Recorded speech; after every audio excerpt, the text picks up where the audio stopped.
you so much. Last question.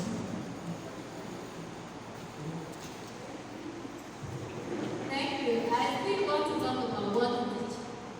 Because as a teacher, you are the governor of the class. There could be curriculum, there could be syllabus. But you know your students very well. There are some topics I take to taught them, considering that these children are just coming into this class and it's in the prospect. They will not understand it.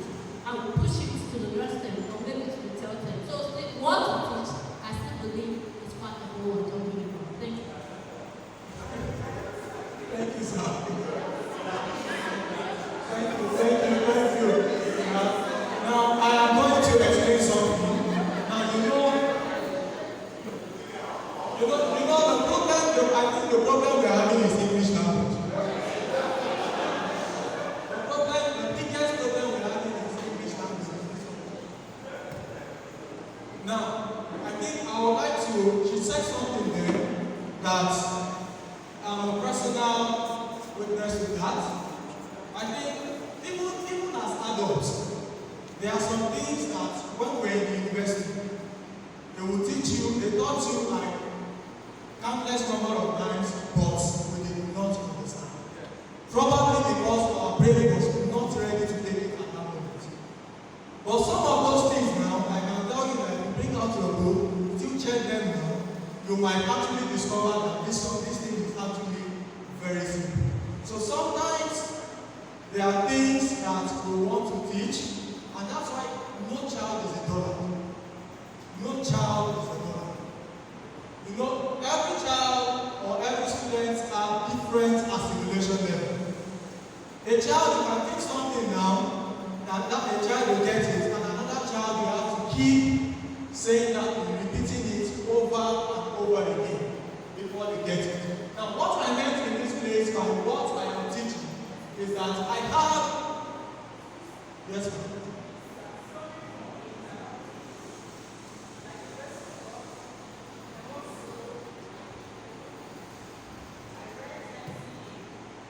And I did BEd in the University of Jos, and I've been teaching for the past 22 years. So, what I'm trying to say is, irrespective of what my colleague has already said, there are people that plan that curriculum. Assuming a supervisor comes to your school, you will give that supervisor an excuse that the topic that was meant to be taught in first term, you have shifted it to third term. I stand here to say it's not correct. As a teacher, you need to find a way to teach that topic to the knowledge that those students must understand it. That's why you're a teacher. You might not go into details, but you must teach that topic. Thank you very much. All right. The last person before we move to the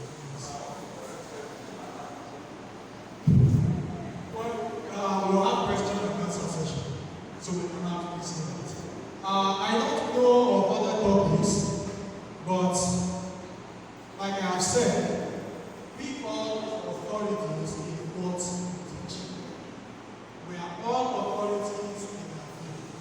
Now, I don't know of other subjects, but personally, before we go to Abuja, I worked in the secondary school for countless number of years, and I noticed there are some topics or subjects, topics that are supposed to come before, that is supposed to be a prerequisite knowledge that is coming somewhere later. Now, if you are teaching what is there, you might just be teaching it, and the children will not understand because they don't have prerequisite knowledge. So sometimes as authorities in our field, there are some decisions we need to make. Now don't forget that people that have planned this curriculum, they are not computers, they are not superhuman beings. There is room for mistake. So sometimes I am not saying they are prone to errors, they are not prone to error, but there is always room for that as humans. And that's why I'm saying for my own subject, I don't know for other subjects. Notice that times in our which I have tried to build on what we are supposed supposed to know before teaching what is in the curriculum. So back to what we have here. We have what am I teaching? It's not as if you are the one manufacturing your own curriculum. What we are talking here is that, okay, just like my brother has said, you cannot teach osmosis and diffusion the same way you will teach ecosystem. You cannot. That is what I meant by what am I teaching. As an authority in your field, you need to know what you are teaching and what method is the best for teaching that subject. And that was why I said, probably with my lack of English, discussing the problem. Probably I would have put it in a better way, but that is what I meant by what to teach. Who am I teaching? Now this is another place where we need to understand our learners' ability. We need to understand our learners' ability, and we are still coming to that. We are still coming to that when we talk about differentiation of words. So, who am I teaching? Understanding your learners. How will I teach it? What is the best method that I can use to teach it that the children will get it the most? And how will I assess or how will I know if the students understand? Now, if you are a 21st century teacher, you don't wait to the end of the class before you assess. Assessment is ongoing as the lesson progresses. If we have time, I will display one of our PowerPoints.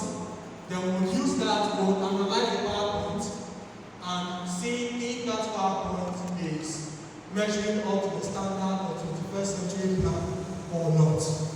Okay? So these are the feedback. Now what is the lesson plan? Like we have rightly said, the lesson plan is the teacher's detailed description of the course of instruction for an individual lesson. Even though we have different definitions, the definitions we have all been given, they are driving towards the same thing. I don't know if I am making any sense. If I'm not making any sense, bring me back. Alright, so a good lesson plan should be based on 4 things. Now, what do you know about this one? Now, you can see that I am not giving everything at the same time. The plan is animated here. And when I display that plan, we are still coming to understand some of the things that I'm doing here. Now, I can as well decide to just put all of the 4 things here at once. If I'm putting all of the 4 things there at once, then I am not giving my children the opportunity to think. But as I am bringing them out one after the other, I can tell that the smart ones among them can quickly figure out some other things that are supposed to be there. So, as we are teaching, let's make sure we are asking more questions so that our teaching is not teacher-centered. We are not asking questions, we are just talking at the end of the day. Some children in their mind, if they finish what they're saying, they go off their time. Because they are not engaged, and as such, when someone is not engaged, different things begin to come into mind. Okay, so a lesson plan, a good lesson plan should be based on 4 different things. What? The interest and abilities of the children. The interest and ability of the students. Your own interest and strength. Now, your own interest and strength, even as a teacher, there are some places or there are some concepts that will struggle even as a teacher. Now, what we are expected to do is to sit back, like, if there's anything I don't understand, what I do is, we have more than 4 maths teachers or more than 5 maths teachers. What we do is we plan our lessons together. If I am planning for year 10 maths, so year 10 is equivalent to SS1. If I am planning for SS1 maths, the teacher's planning for JS1, JS2, and 3, 4, and SS1, SS2, and SS3 all sit on the same round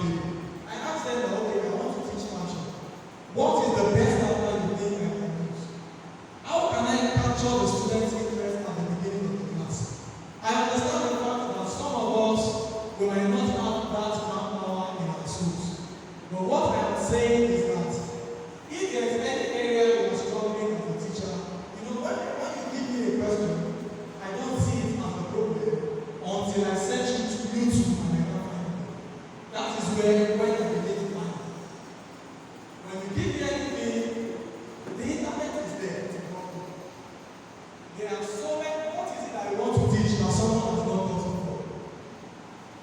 And you have some of these white people, they have the simplest ways of presenting information that children will understand. So when you go to YouTube, you can get so many ideas, even though you know what you want to teach. But when you get to YouTube, you can get so many ideas of what you want to teach. They will take you around what you want to teach, and you'll get other methods of what you want to teach. And just within this way, I was going to do something, and I understand that if you give me a paper of linear equation, I can actually use the paper to get the graph without the gradient without plotting it out. That is the power of research, even as a teacher. So that is what I meant by your own strength and interest. If you are weak there, you have to put in more interest so that you as well be strong in that area. Now, your beliefs about teaching and learning. Now, we have different beliefs about teaching and learning. But then, as a 21st century teacher, our teaching philosophy should be what? Student-centered or teacher-centered? Student-centered. So our belief as a 21st century teacher should be teaching, we should see teaching as student-centered. Once we see it as student-centered, I think our work has been reduced when we want to plan our lesson. Okay?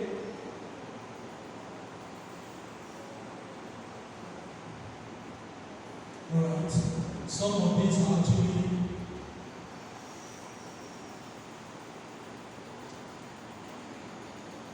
we are actually talking about some of them.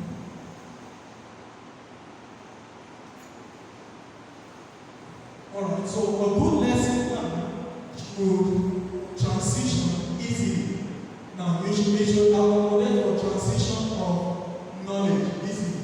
Now, like the example I used before, you cannot be teaching children 1 plus 1, 2 plus 2, and you now go to their homework or classwork and you'll be giving them 1 million plus 1 million. A good lesson plan should transition well between each of the steps. Also, we should work with what? Time. Very important. We should work with time. A good lesson plan should also be easy to follow, so that even when we're not in school, someone can easily pick up a lesson plan and they can do justice to what you are preparing. So a good lesson plan must be easy to follow. It has to be precise, not that it has to be precise, hitting the point, the nail at the end.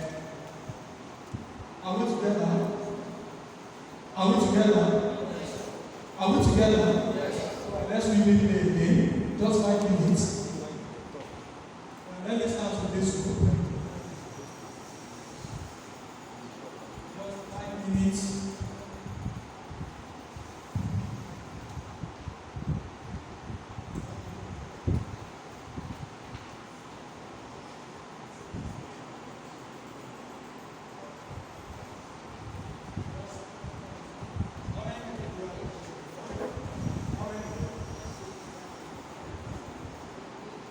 Just give 5 people.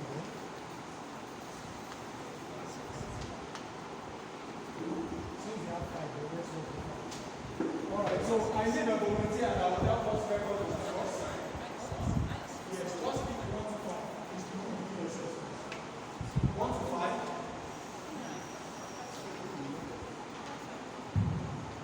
1 to 5. I need a volunteer that will help us record.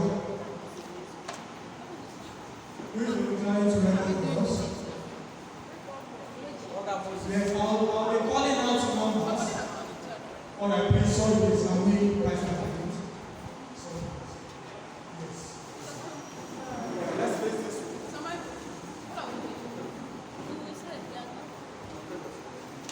Number 1 to 5, let's face this way, please. 1 to 5, this way, let's face this way. Alright, so I need a regular, I need someone that can easily spot the first group to